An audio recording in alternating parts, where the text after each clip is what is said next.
Most people these days go to a hospital in order to not die, right? So the worst thing is to go to the hospital to not die from one thing and to end up dying from something else. I was extremely healthy before I went in the hospital.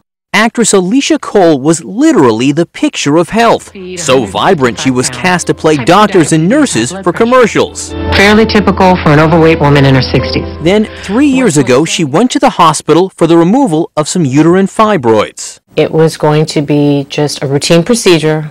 It would take 2 days. While in the hospital, she contracted a flesh-eating disease. Necrotizing fasciitis. For the longest time, I couldn't even say the words. My stomach just rotted right before my very eyes.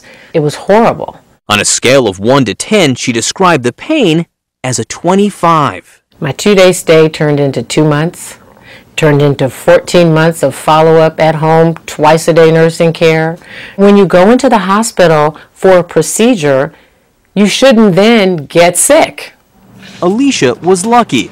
A report from the Institute of Medicine found nearly 100,000 people die each year from preventable hospital errors.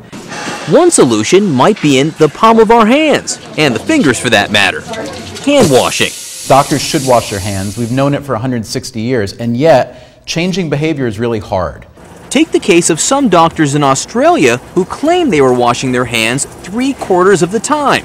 Their actual hand washing rate, just 9%. At Cedars-Sinai Medical Center in Los Angeles, Dr. Paul Silka led a campaign to compel all doctors to wash their hands all the time. We had to give them a visual example of what their hands would look like if they didn't wash their hands. And what do they look like? They look nasty.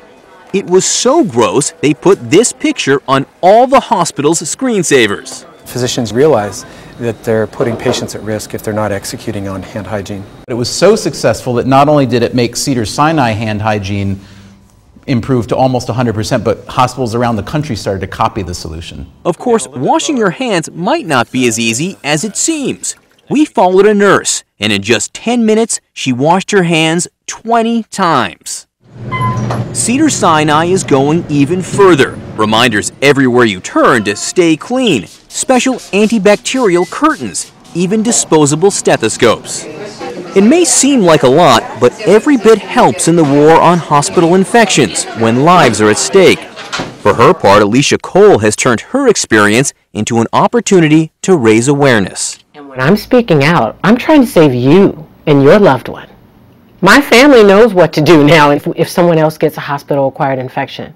I'm speaking out so that all those other people, my friends, the people at the bank, the people at the grocery store, so they can keep it from happening in their family.